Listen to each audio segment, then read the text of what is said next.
Operation Barbarossa, the biggest invasion in human history. Prologue: The drums of an unthinkable war. Before the sun rose on June 22, 1941, the world still believed, hoped, prayed that Europe had already seen the worst of war. Hitler's conquests had been swift, terrifying, and seemingly unstoppable.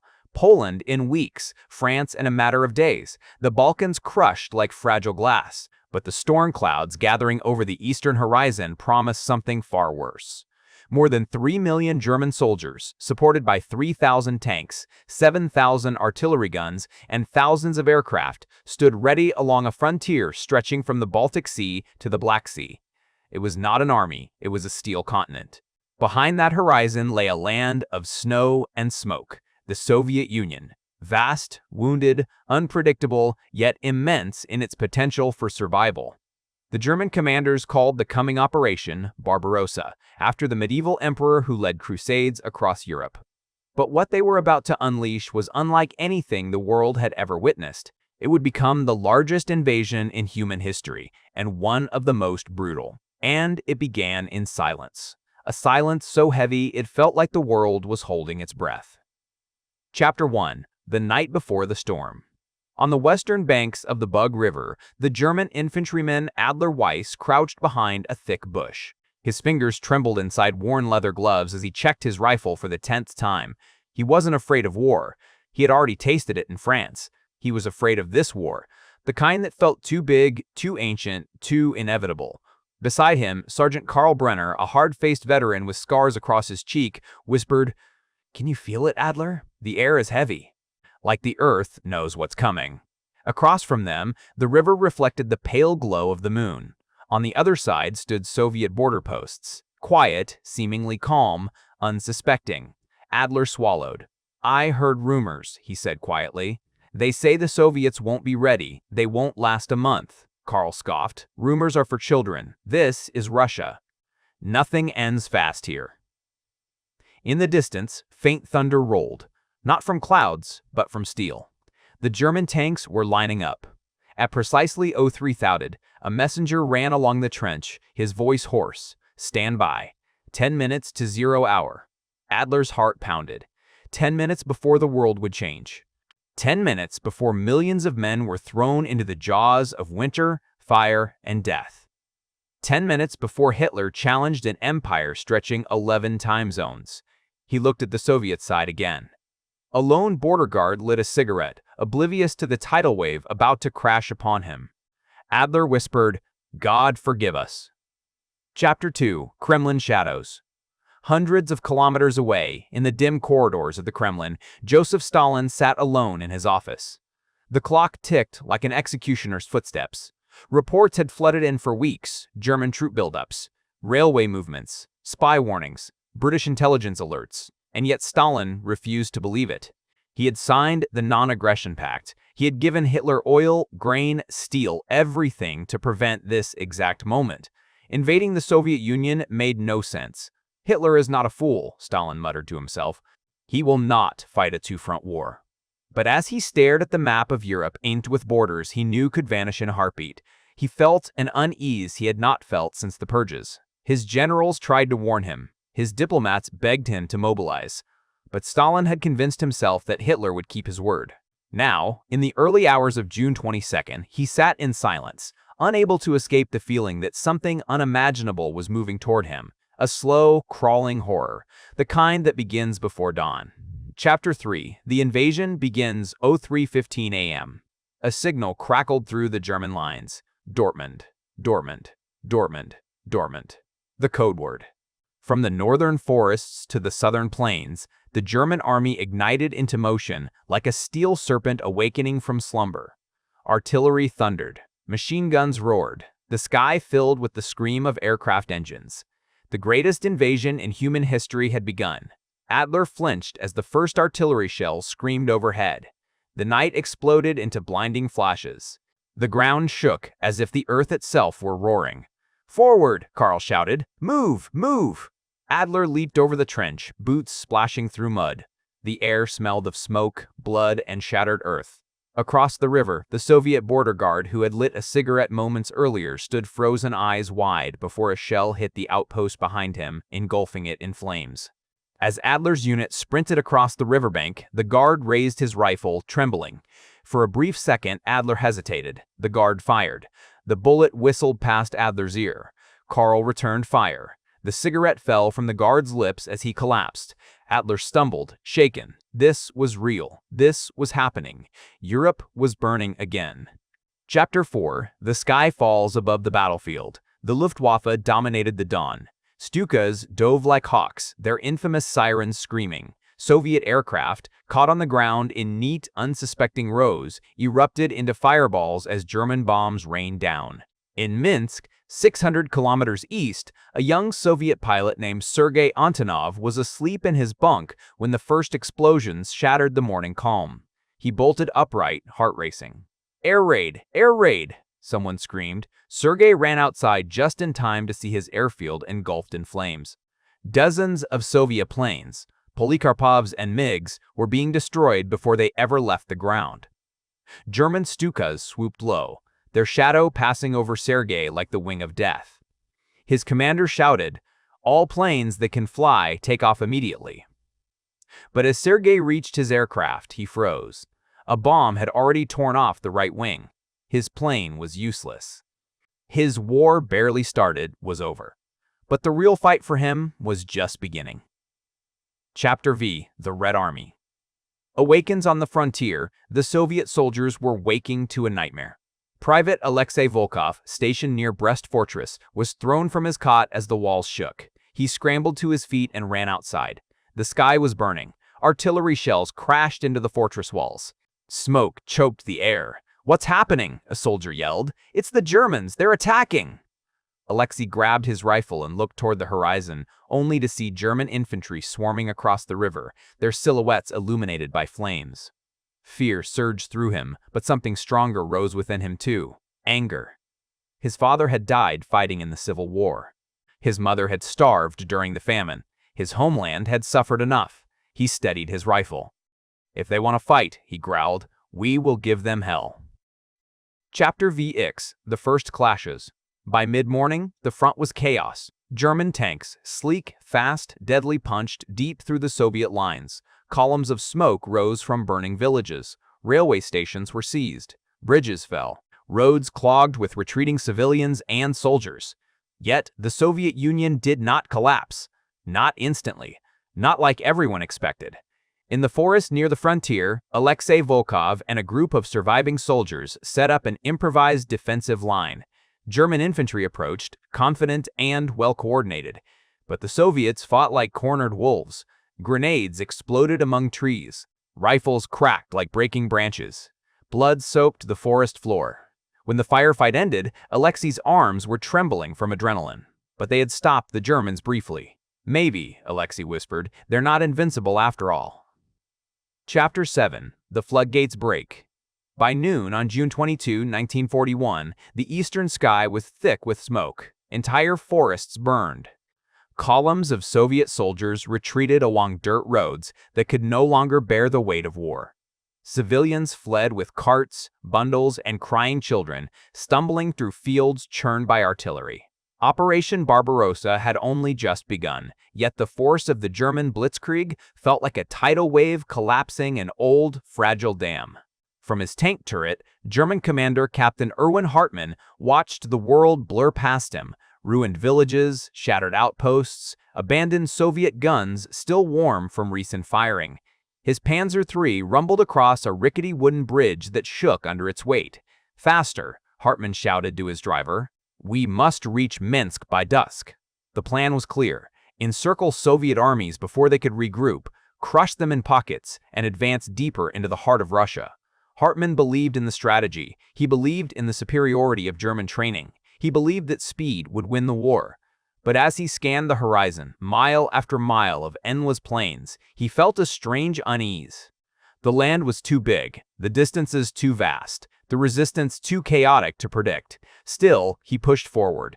Behind him, dozens of tanks advanced like a metal avalanche. Chapter 8. Minsk burns. In the city of Minsk, the world was ending. Rumbling explosions shook the earth. Glass shattered from apartment windows. Black smoke rose from train stations and ammunition depots. Civilians huddled in basements, while the streets above turned into rivers of fire. Pilot Sergei Antonov, whose aircraft had been destroyed earlier that morning, was now helping evacuate wounded soldiers from a collapsing hospital. A nurse grabbed his arm. "Comrade, help me carry him." Together, they lifted a wounded officer onto a stretcher. Sergei's uniform was soaked with sweat and blood, none of it his own. Suddenly, a deafening roar filled the sky. German bombers. Again. Sergei pushed the stretcher behind a stone wall as a massive blast erupted nearby. The shockwave knocked him off his feet. His ears rang, vision blurred. When he looked up, he saw the hospital collapsing, floors falling like cards in a tower. The nurse screamed. People ran. Sergei felt rage burn in his chest. He grabbed the nurse's shoulder. "We can't stay here. The city won't hold. We have to get to the eastern road." But there are still wounded inside. Another explosion cut her off. Sergei clenched his jaw. "We save who we can. The rest, God help them." And he needed to survive long enough to fight back. Chapter 9. Stalin's silence breaks in the Kremlin. Frantic footsteps echoed down the marble halls. Generals burst into Stalin's office with casualty lists, reconnaissance reports, and communiques from the collapsing Western Front. "Comrade Stalin," Marshal Zhukov said urgently, "the Germans have launched a massive invasion. Our lines are breaking everywhere. We need full mobilization." Stalin stared straight ahead, his face expressionless. It wasn't shock, it wasn't fear. It was disbelief, so deep it bordered on madness. He whispered, "Hitler lied to me." Another report arrived. Entire airfields destroyed, cities burning, hundreds of thousands of Soviet soldiers encircled. A silence colder than Siberian winter filled the room. Finally, Stalin stood. His voice was low but steel hard. "Then we will burn the earth before we let him take our motherland." He issued Order Number 3, a counterattack. Even though the Red Army was unprepared, disorganized, and already bleeding, Stalin demanded immediate assault. It was a desperate, impossible command. But across the Eastern Front, Soviet soldiers received the order and obeyed. Chapter X, Clash of Titans. Near the city of Grodno, Alexei Volkov and the battered remnants of his unit prepared for the counterattack. Smoke drifted through the trees. The ground shook with the rumble of approaching tanks. Their commander, Captain Dmitry Sokolov, addressed the men with a grim expression. "Comrades, Stalin has ordered us to attack immediately. The Germans are advancing rapidly. If we don't stop them here, they will swallow Belarus whole." Alexei raised his rifle. "What support do we have, sir?" Sokolov hesitated. "A few T-26 tanks and whatever artillery is still functional. In other words, not much." But retreat was not an option. The Soviet line surged forward into the open fields. Bullets tore through the air. German machine guns shredded the tall grass. Mortars exploded among the charging infantry. Alexei fired, reloaded, dove into a crater, then fired again. To his left, a Soviet tank burst into flames. To his right, a squad was mowed down in seconds. Yet the Soviets kept advancing. A German panzer emerged from the smoke, turret turning toward Alexei's position. He froze. Then, boom, a Soviet anti-tank round slammed into the panzer, engulfing it in fire. The shockwave knocked Alexei backward. The field became a scene from hellfire. Bodies, smoke so thick it stung the eyes. But they had stopped the Germans. For a moment. Only a moment. Only a moment. Chapter XI. The Speed of Death. German logistics were already strained by the sheer scale of the invasion. But for now, the blitzkrieg rolled forward like an unstoppable storm. Adler Weiss marched among his unit along a road littered with burned trucks and abandoned Soviet artillery. The heat was brutal. Flies swarmed around corpses. The smell of death hung in the air. Karl Brenner walked beside him. "Hard to believe this is only the first day," Adler muttered. Karl took a drag from his cigarette. "Get used to it. Moscow is still 1,000 kilometers away." Adler frowned. "Moscow? You think we're really going that far?" Karl shrugged. "The Führer wants it, and what the Führer wants, he gets." But as they passed rows of destroyed Soviet defenses, Adler felt uneasy. The Soviets fought fiercely even when overwhelmed. They counterattacked even when they were losing. They did not break as easily as expected. This wasn't like France. This wasn't like Poland. This was something else, something ancient and furious. He whispered, "This land, it feels cursed." Karl looked at him. "No, Adler, it's not cursed." He pointed east. "It's waking up." Chapter 12, Encirclement. By the end of June, German forces encircled over 300,000 Soviet troops near Bialystok and Minsk. It was one of the largest pockets in military history. Captain Erwin Hartmann stood atop his tank, surveying the horizon as thousands of Soviet prisoners marched westward under heavy guard. Some limped, some stared blankly, others whispered defiant prayers. A young German crewman asked, "Sir, is it over? Have we won?" Hartmann wiped dust from his face. No, this is only the beginning. "But look at them," the soldier insisted. "How can they recover from this?" Hartmann looked at the endless line of prisoners, then at the endless landscape behind them. "In this land," he said, "everything is endless. Men, territory, suffering. If you think they can't recover, you don't understand Russia." The crewman swallowed hard. Hartmann's eyes remained fixed on the eastern horizon. He felt the war pulling him deeper, like a vast, dark sea. Chapter 13, The Road to Smolensk. As July approached, the Germans pushed toward Smolensk, a crucial gateway to Moscow. The heat was unbearable. Dust turned their throats dry. Their tanks broke down. Supplies ran thin. But still, they pushed. Behind the front, Soviet reinforcements poured in raw recruits, militia units, cadets barely old enough to shave. Among them was Sergei Antonov, now assigned to a ground infantry detachment after losing his aircraft. He held a rifle that wasn't even properly sighted. A sergeant barked, "You are the last line before Smolensk. If you fall, Moscow will be next." Sergei adjusted his helmet. He had seen friends die in Minsk. He had carried wounded through burning streets. He had watched his city fall. He would not let Moscow suffer the same fate, not without a fight. Chapter 14, The Fire Expands. By midsummer, the invasion had swallowed a front over 1,800 miles long. 3 massive army groups pushed deeper. Army Group North toward Leningrad, Army Group Center toward Moscow, Army Group South toward Ukraine. Everywhere, the landscape burned. Entire villages vanished under the treads of tanks. Farmers fled into forests. Prison camps overflowed. Bridges collapsed into rivers. The world was turning into rubble. Even Hitler seemed intoxicated by success.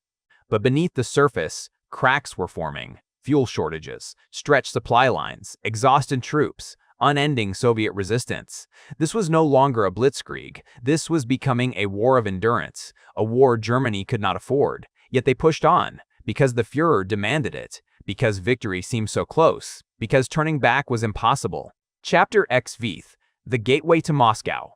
The city of Smolensk, ancient and battle-scarred, stood like a stone guard along the road to Moscow.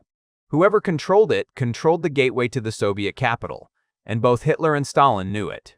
In early July 1941, the German Army Group Center surged toward the city with overwhelming force. Its armored divisions sliced through the countryside, leaving trails of burning villages in their wake.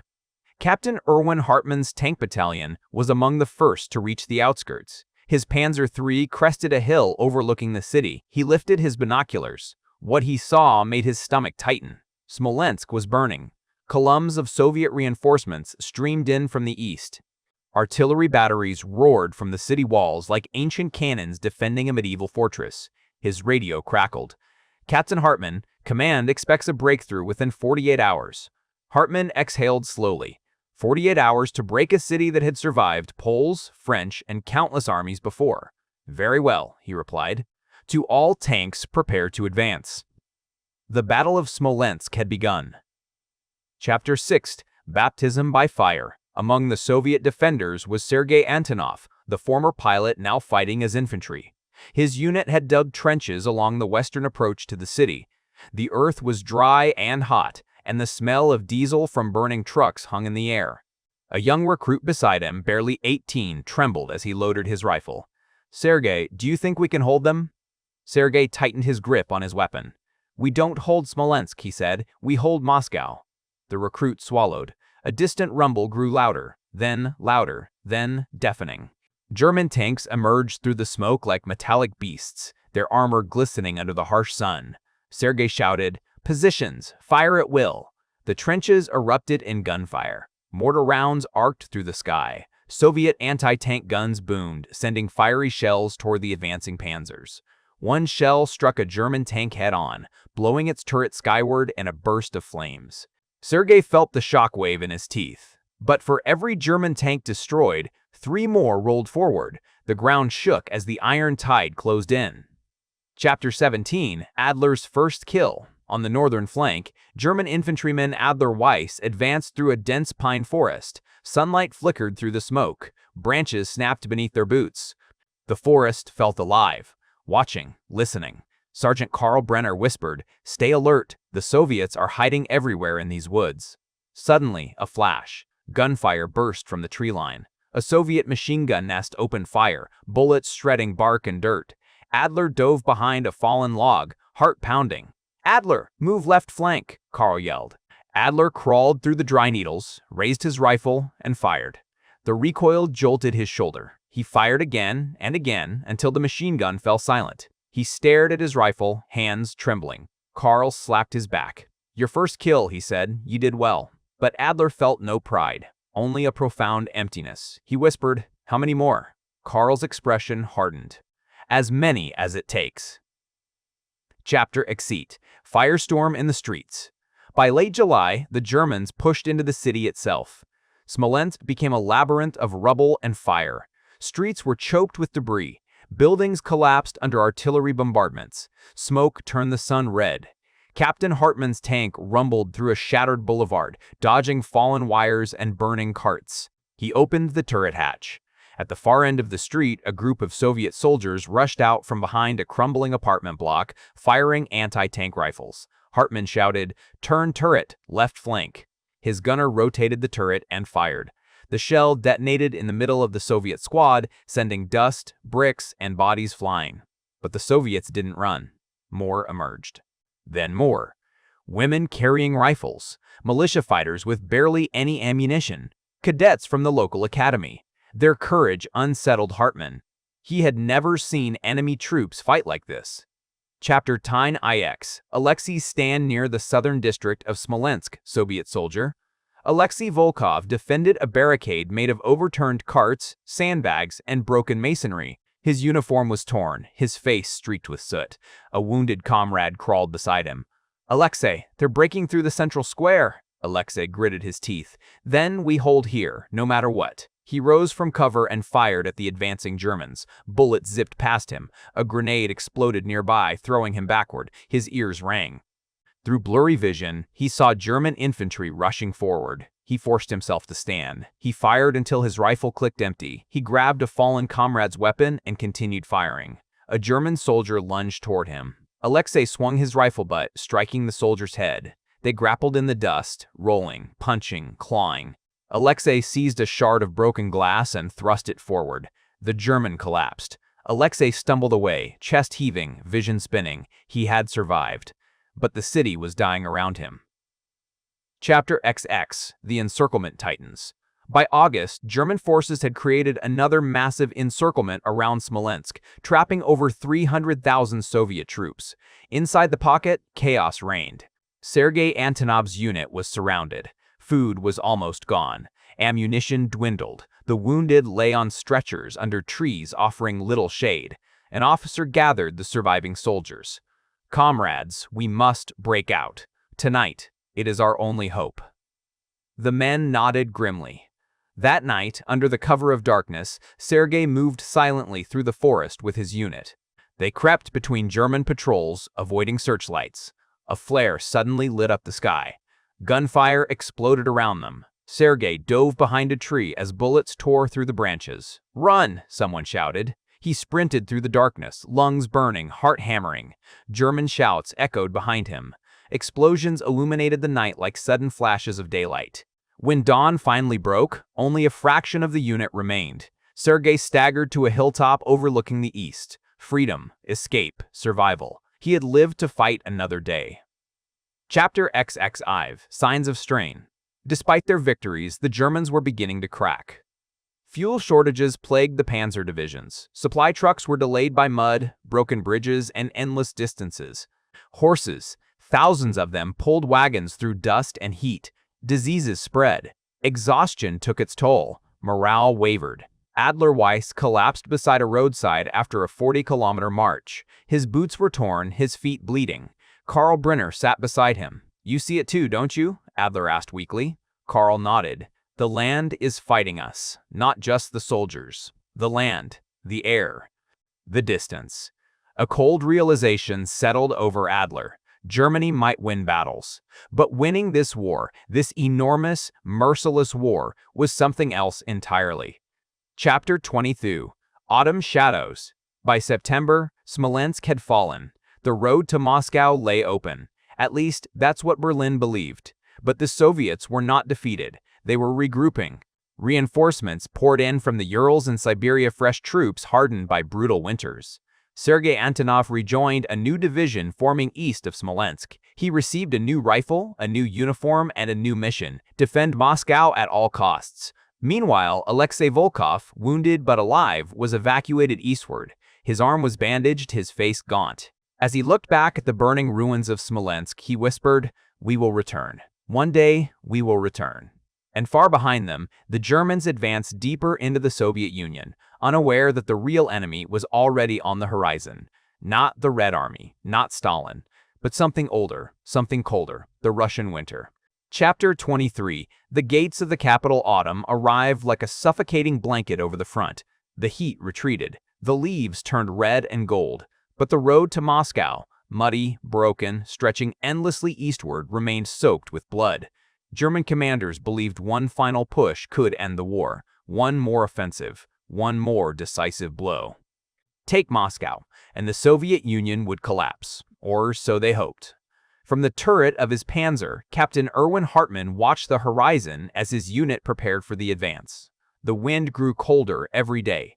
Birds migrated south in frantic flocks. A chill crawled through the air like an omen. His radio officer spoke. "Headquarters reports heavy Soviet resistance ahead, sir." Hartmann nodded. Of course there was. The Soviets were fighting with a desperation that felt biblical. He lowered his binoculars. "Signal the battalion. We move at dawn." Behind him, the tank engines rumbled like sleeping giants. Ahead, the shadow of Moscow loomed. Still distant, still defiant. Chapter X4T, Double or Nothing. At the Kremlin, Stalin held emergency meetings with his generals. Maps were spread across long tables. Lines shifted every hour. Marshal Zhukov, broad-shouldered, sharp-eyed, relentless, jabbed a finger at the map. "Comrade Stalin, the Germans have reached Vyazma and Bryansk. They're trying to encircle our Western armies." Stalin leaned forward, his eyes bloodshot from sleepless nights. "What reserves do we have? Barely enough." "And Siberia?" Zhukov hesitated. "Troops from the Far East are waiting, but pulling them away risks exposure to Japan." Stalin exhaled sharply. "We must take that risk. Moscow cannot fall. If Moscow falls, the revolution dies." Zhukov nodded slowly. Then Stalin added, voice low, "Tell the people, tell the whole nation. This is the fight for our existence." Outside, Moscow citizens dug trenches with bare hands, built barricades from scrap metal, and prepared for street fighting. Priests blessed soldiers. Factory workers forged weapons day and night. This was no longer just a war. This was survival. Chapter XXBD, Adler's Winter. In a forest west of Moscow, Adler Weiss marched through ankle-deep mud. The rain had not stopped for days. The temperature dipped closer to freezing each night. Sergeant Karl Brenner trudged beside him, drenched and coughing. Adler muttered, "If this rain keeps up, we'll drown before we reach Moscow." Karl laughed darkly. "Just wait. Soon the rain turns to snow. Then you'll wish for mud again." As they advanced, Adler noticed something unsettling. The Soviets weren't retreating anymore. They fought for every hill, every village, every meter. German artillery blasted trenches open, but new ones appeared the next day. Soviet snipers hunted from trees. Mines littered the roads. The air itself felt hostile. At night, Adler wrapped himself in a damp blanket and shivered. He whispered, "This land, it's trying to kill us." Karl, sharpening his knife, replied softly, "No, Adler. The land is helping them." Chapter XXVI Sergei's new purpose. Farther east, Sergei Antonov stood among thousands of Soviet soldiers arriving from Siberia. These men were different, tall, hardened, disciplined, accustomed to blizzards that froze rivers solid. Sergei watched them disembark from trains, steam rising from their breath like smoke from dragons.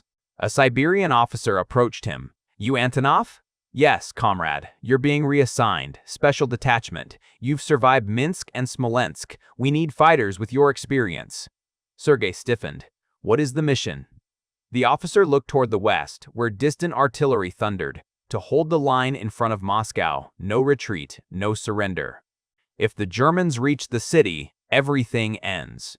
Sergei tightened his fist around his rifle. "I understand." He felt fear. But more than that, he felt purpose. He would defend Moscow. He would defend his homeland. He would honor the dead of Minsk, Smolensk, and the countless towns burned behind them. This was a fight he would not run from.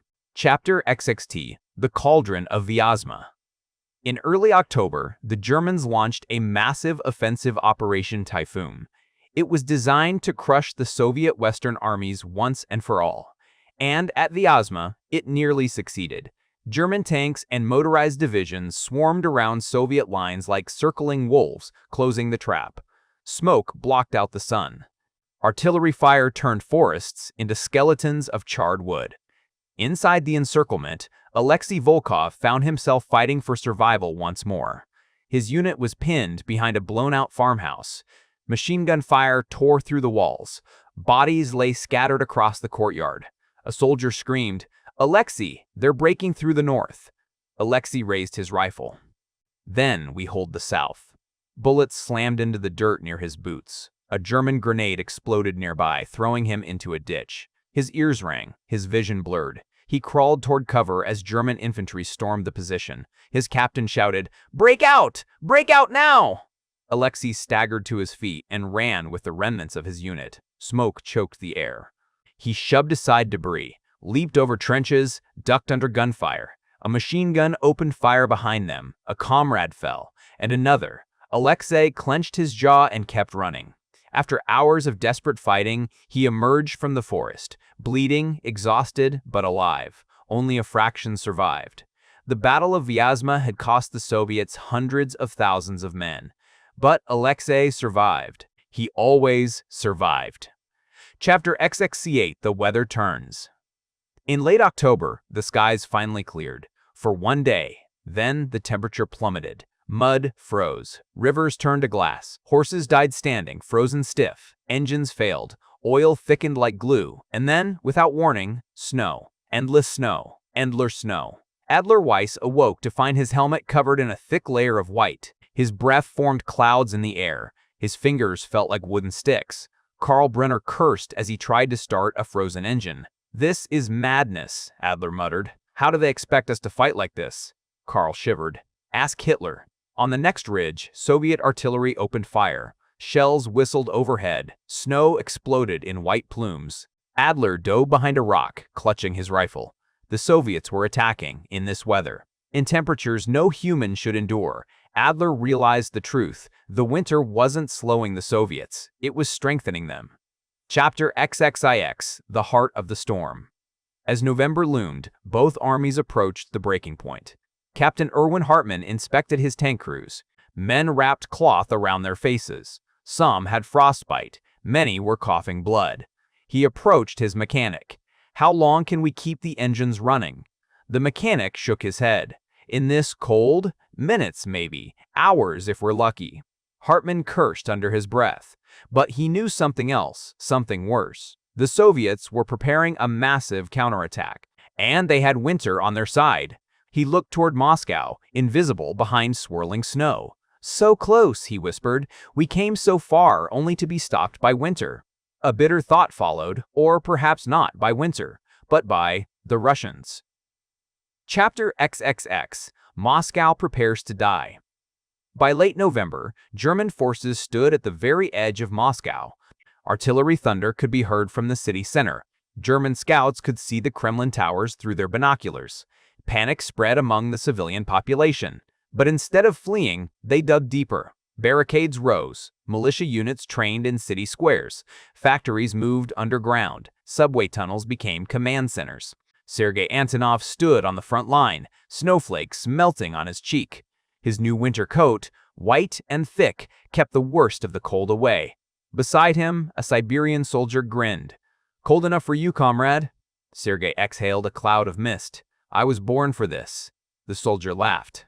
"Then you will survive what comes next." Sergei looked toward the west. He could feel it. The final German push was coming, and he was ready. Chapter 6. The Iron Front collapses. The temperature dropped again on the night of September 28, 1941. A pale moon hung above the steppe like a dying lantern, revealing the endless silhouettes of burnt tanks scattered across the horizon. The German Wehrmacht, once confident and unstoppable, now marched under a sky that seemed to watch them with cold indifference. Colonel Heinrich Albrecht stood beside a smoldering Panzer III, its metal still warm from the previous day's battle. The eastern wind carried ash, smoke, and the faintest scent of snow. Snow in September. He frowned. "Too early," he muttered. "Way too early." Beside him, Lieutenant Weber tightened his scarf.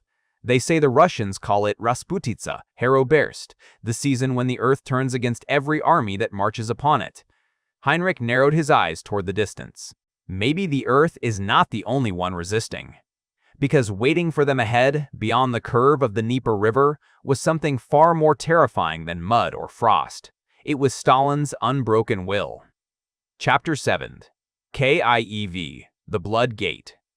By mid-September, German forces had fully encircled Kiev, trapping nearly 600,000 Soviet soldiers inside the tightening ring of steel. Hitler celebrated. German newspapers called it the greatest victory in military history. But inside Kiev itself, victory tasted like blood and smoke. Marshal Semyon Budyonny, with his iconic mustache and aging, weary eyes, watched the horizon from a ruined administrative building. Flames devoured entire districts. Ammunition dumps detonated like small volcanoes. Screams echoed through the city as German artillery rained down without mercy. Yet the Soviet generals refused to surrender. "This city buys Moscow time," Budyonny growled, gripping his pistol with trembling hands. "If Kiev must fall, it will fall buying every second."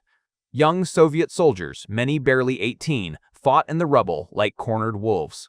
They ambushed German patrols, burned fuel depots to slow the German advance, and booby-trapped entire buildings before pulling back. When Kiev finally collapsed, it was not the victory the Germans had expected. The Germans had captured land, prisoners, and territory, yes, but they had lost precious weeks in the autumn warmth that should have been used marching toward the Kremlin. And those weeks would become fatal. Chapter 8. Into the freezing maw. Of Russia, October arrived like a hammer. Rainstorms transformed dirt roads into deep, sucking mud. Trucks became trapped up to their axles. Horses collapsed from exhaustion. Soldiers marched knee-deep in sludge that swallowed boots whole. General Guderian cursed into the wind. "We wasted time at Kiev," he spat. Now, the mud fight's harder than the Red Army. But the Red Army was very much alive. Stalin had ordered the relocation of factories eastward. Entire industrial cities were being dismantled and transported by rail to the Ural Mountains. Within weeks, new production lines roared to life far beyond German reach. More tanks, more rifles, more men. Russia was awakening. And at the front, the Soviets fought with a desperation no German officer had ever seen. Chapter 9. The Defense of Moscow. By early November, the spires of the Kremlin finally appeared on the horizon. Exhausted German soldiers could see Moscow's glow reflected in the night sky like a beacon calling them home. "Another push," Heinrich told his battalion, voice hoarse. "Another few kilometers, and the war ends." But the Germans were not the only ones gathering for the final blow. Inside Moscow, General Georgy Zhukov prepared the defense that would define his career and change the fate of the world. He inspected fortifications, trenches, and newly placed anti-tank ditches. He watched thousands of civilians, teachers, students, factory workers, dig frozen earth to build barricades. He listened to reports of Siberian reinforcements, fresh, well-equipped, and hardened by brutal winters. Meanwhile, Stalin refused to flee the capital. "Moscow is the heart of the motherland," he declared. "If the heart stops beating, the body dies." His presence steadied the city. When Soviet armor rolled past Red Square in the annual Revolution Day parade, the soldiers didn't simply march for show. They marched straight from the parade route to the front lines. The final battle for Moscow was about to begin. Chapter X: The Siberian Strike. On December 2nd, the temperature plummeted to 30 degrees C. German rifles jammed. Engines froze overnight. Fuel became thick like jelly. Soldiers wrapped themselves in curtains, carpets, anything to survive the murderous cold. Heinrich's breath crystallized with every exhale. No winter clothes, he thought bitterly. No fuel, no replacements. He thought bitterly. No fuel, no replacements. We were promised a summer war. But then came the sound that would haunt the Wehrmacht forever. A sharp, shrill whistle. Soviet ski troops sliced across the snow like ghosts. White camouflage made them nearly invisible. Behind them, the Siberian divisions charged. These were not the conscripts the Germans were used to fighting. These men were tall, disciplined, experienced in 40°C winters, and fiercely loyal. Machine guns rattled. Grenades burst in arcs of fire. German lines buckled under the sudden, thunderous assault. Heinrich shouted orders desperately as his battalion reeled backward. Hold the line. HOLD. A mortar explosion hurled him into the snow. His ears rang. The world spun. When he staggered up, he saw the unthinkable. The Germans, the unstoppable army of Europe, were retreating. Chapter X: The Fall of the Invincible. The Soviet counteroffensive rolled like an avalanche. Village by village, forest by forest, the Germans fell back. What they once conquered in months, they now lost in days. General Zhukov coordinated the assault with ruthless precision. Stalin watched from the Kremlin war room, smoking in silence, eyes cold but triumphant. Rumors spread among German troops that Moscow would never fall, that Russia itself had risen from the earth to fight them. For the first time, Hitler's officers whispered words they dared not speak aloud. The war cannot be won. Chapter Sect: The Price of Barbarossa. And yet, even as the Soviet tide pushed the invaders back, the snow continued to fall. Soft, endless, merciless. Fields became mass graves hidden beneath white blankets. Forests held the echoes of battles frozen in time. Roads turned into graveyards of abandoned panzers. Operation Barbarossa, meant to destroy the Soviet Union in mere months, had instead awakened a sleeping giant no army had ever conquered. More than 5 million soldiers fought across a front stretching from the Baltic to the Black Sea. Millions died. Cities burned. Generations were lost. But from that fire and frost emerged a truth that would define the rest of World War II. Hitler's dream of a quick victory had died in the snows before Moscow. The Nazi war machine, bleeding and crippled, would never again regain the strength it had in the summer of 1941. And the Soviet Union, battered but unbroken, rose from the ashes stronger than ever, ready to push westward all the way to Berlin. Epilogue: The invasion that shook the world. Operation Barbarossa was the largest invasion in human history. 3.8 million Axis soldiers, 600,000 vehicles, 625,000 horses, thousands of tanks and aircraft, a front line over 2,900 kilometers long. And yet, it failed. It failed not because the Germans were weak, but because they underestimated the vastness of Russia, the brutality of its winters, and the unbreakable will of the Soviet people. It failed because an entire nation refused to die. In the end, the invasion that was supposed to last 10 weeks became a nightmare that consumed 4 years and reshaped the entire world. Barbarossa was not just a campaign. It was the shattering point of the Nazi Empire, the moment when the unstoppable finally met the immovable, and history would never be the same again.